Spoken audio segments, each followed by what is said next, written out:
Welcome to Pharma Digital, and here in this video I'm gonna discuss about the anti-tubercular drug that belongs to second line drugs. And as you know, these drugs are basically classified into two categories. One is first line drugs and another is second line drug. And in previous video we briefly discussed about the first line drug, and here in this video we briefly discuss about the second line drug. And in second line drug we have to memorize this drug according to a mnemonic sentence that I'm already described here. Arm, cycle, cap and capped. And in capped word there is four drug. Arm for amikacin, and cycle for cycloserine, cap for capreomycins, K for kanamycins, E for ethionamide, P for para-aminosalicylic acid, and T for thiacetazone. So first drug that we discuss here is thiosemicarbazone, that is also known as amethiazone, and it is prescribed at a dose of 10 to 12 grams per day, and according to weight it prescribed as 2200 mg per kg per day. And it is not prescribed in a single dose, it is prescribed in a divided dose. And thiosemicarbazone was the first anti-tubercular drug that are belongs to these thiacetazone derivatives, but it comes out as a weak drug, and it is identified the pharmacologist Domark. And thiacetazone found to be the first best drug out of this many derivatives, and it was tried in West, found to be hepatotoxic. And as you know, hepatotoxic means liver damage. Means in foreign country it is identified that this thiacetazone produce liver damage, that's why it is avoided in foreign country. And in India the thiacetazone is introduced in 1960 for oral use, and it is prescribed along with isoniazid as a substitute for para-aminosalicylic acid. In those patients this para-aminosalicylic acid is resist or unsuitable for those patients, this thiacetazone is used along with isoniazid. And due to its some side effect contains, it uses is decline, but it has to be used in market because of its convenient low cost, and due to prevent the emergence resistance of the isoniazid by the bacteria.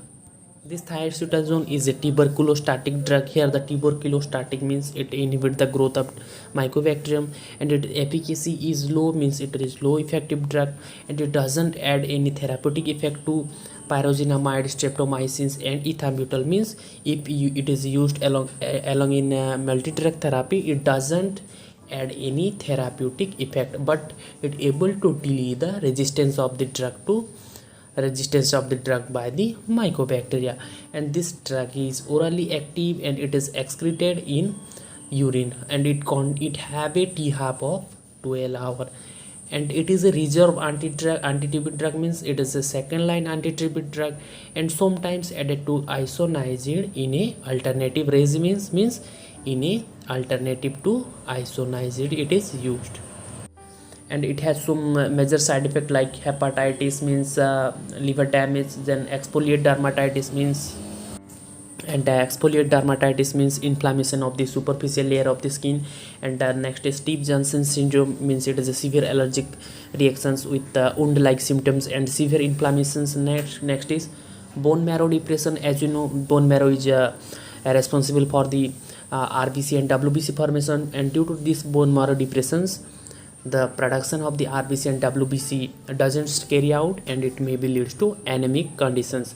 And beside this, some common side effects are also occurs like anorexia, means loss of appetite, abdominal discomforts, loose motions, minor rashes, and anemic condition are also arises due to this bone marrow depression. Next drug that we discuss here is cycloserine, and it is a antibiotics obtained from the source Streptomyces orchidaceus. Means it is the obtained from the Streptomyces orchidaceus source, and it is effective in tubercle bacilli resistance to INH and streptomycins. Means those bacteria are able to resist the isoniazid and streptomycin. In that case we use cycloserine.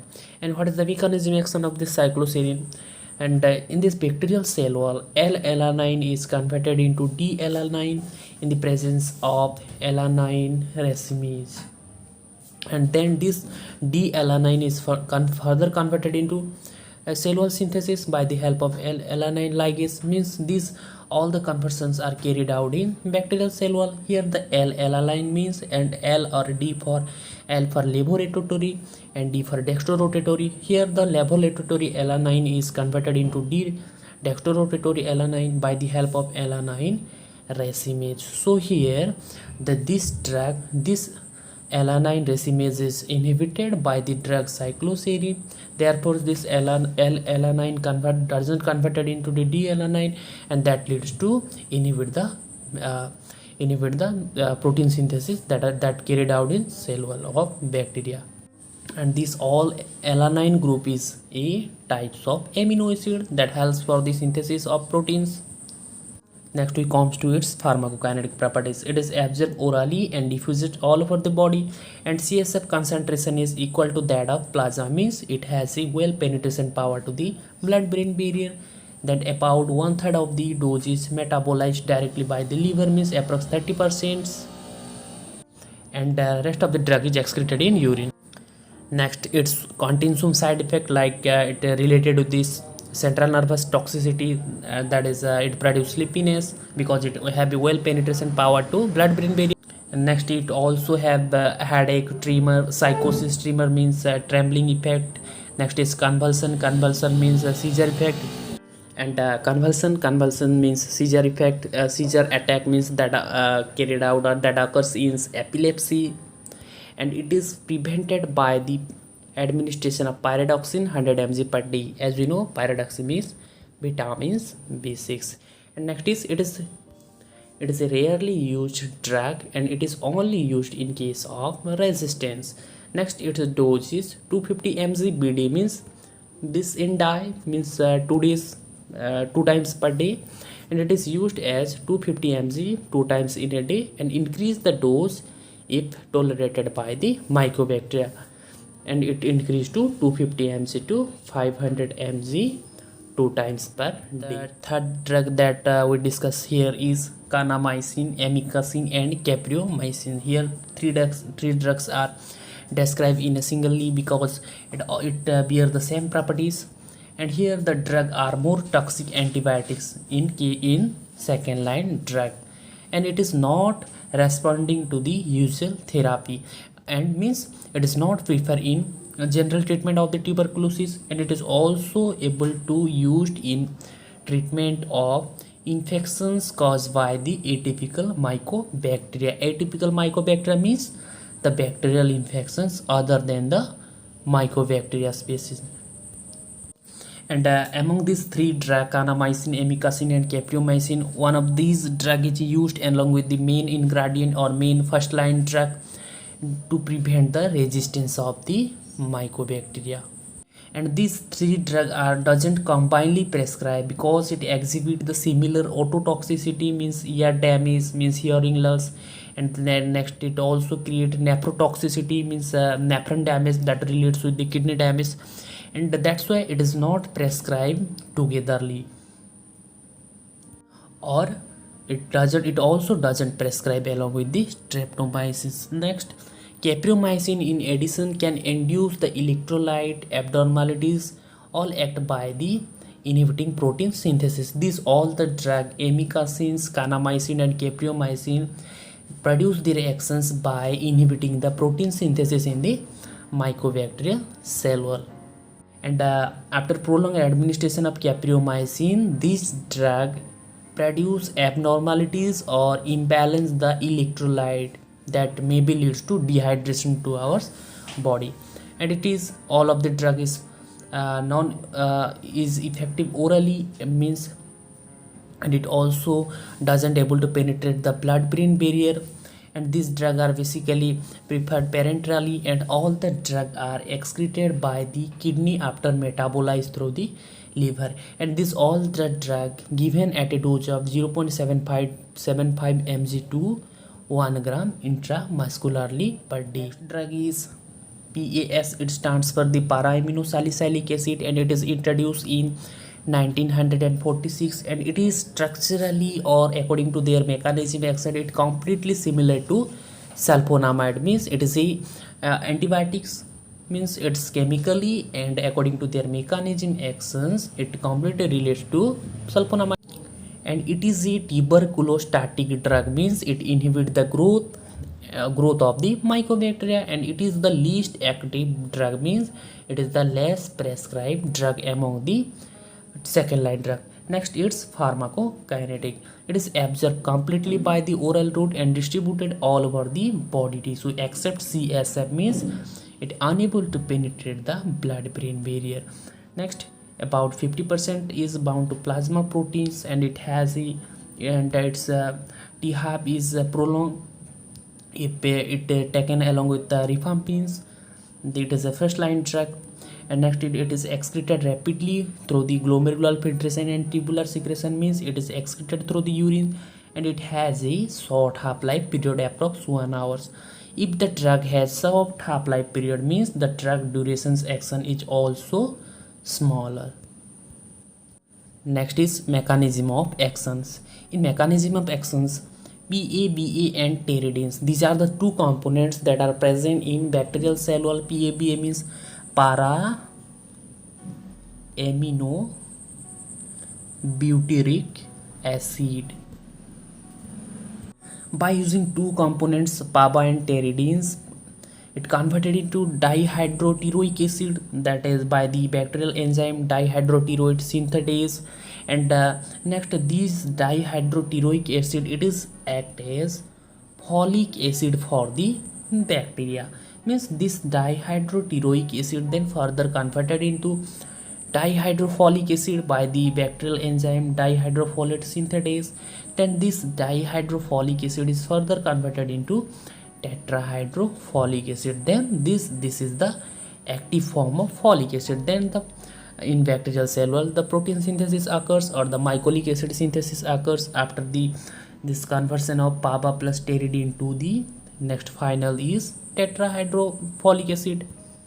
So after administration of this PAS or para-aminosalicylic acid, this PABA and pteridine together combinedly converted into dihydroteroic acid by the help of dihydroteroid synthetase is inhibited, means this conversion is doesn't carried out, that leads to inhibit the formation of tetrahydrofolic acid, that leads to inhibit their protein synthesis in mycobacterial cell walls.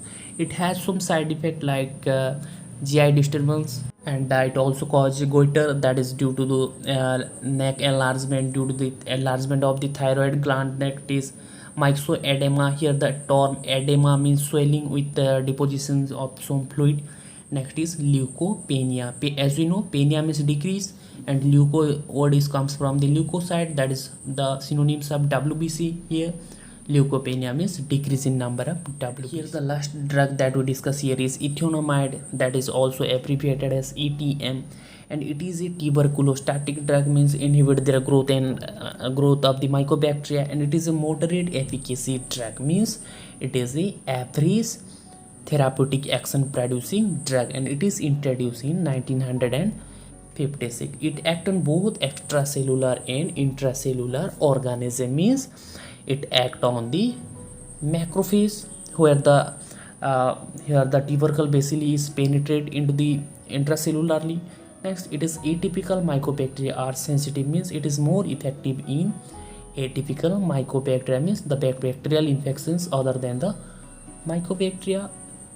And this resistance to ethionamides develops rapidly when we used along with the thiacetazone, and it is absorbed orally, distributed all over the body tissue including CSF, means able to penetrate the blood brain barriers, completely metabolized in liver, and it has a short duration of actions, that is the T-half is 2 to 3 hours. And it has some side effect like anorexia, means loss of appetite, nausea, vomiting, abdominal upsets are the common symptoms that are produced especially in Indian patients. Next, its recommended dose is 1 gram per day, but basically 500 mg More than 500 mg is generally not tolerated, means the minimum dose is 0.5 grams and the maximum dose is 1 gram. And some other side effects are also here associated with these ethionamides, like pains, rashes, hepatitis, mean liver damage, and optic neuritis, means optic nerve that are helps for the producing image and that are related with the eye, means it able to disturb the visuals properties of eye.